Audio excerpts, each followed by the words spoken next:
គុណ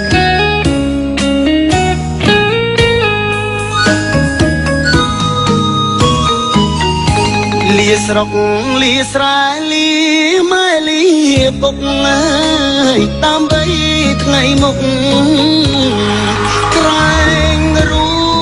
ធូធី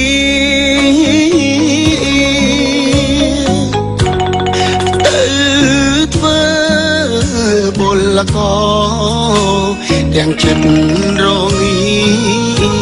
ពលទៀងថាលាទាំងទ្រូងស្ទើបា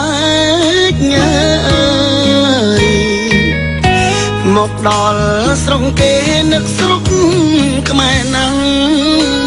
នឹកគូមនឹកទាំងដេកឈោទឹកភ្នែក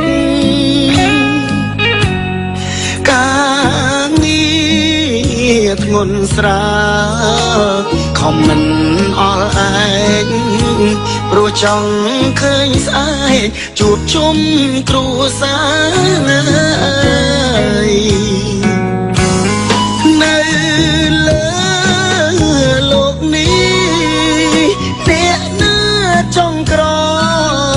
ចង់រួត្រដោវេទនាខ្លោចផ្សា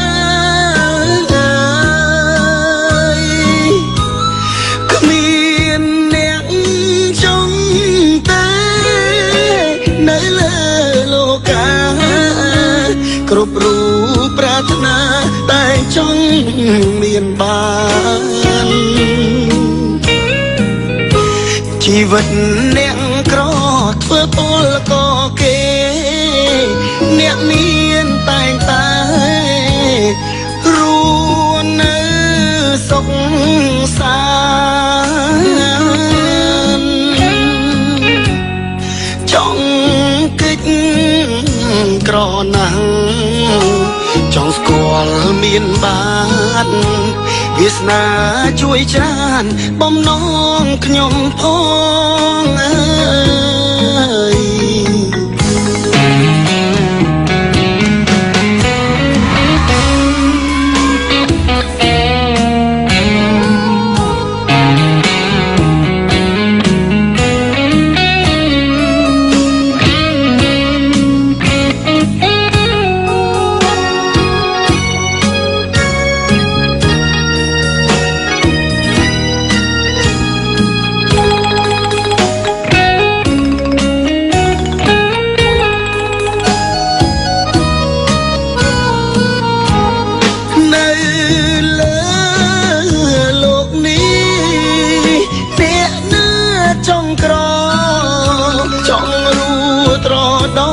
វេទនាខ្លោចផ្សាគ្មានអ្នកចង់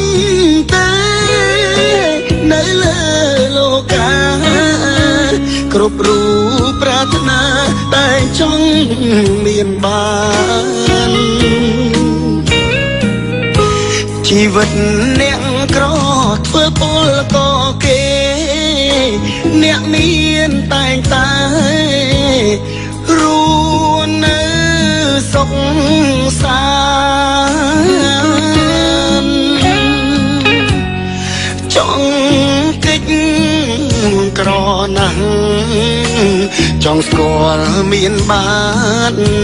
វាសនាជួយច្រើនបំណងខ្ញុំផង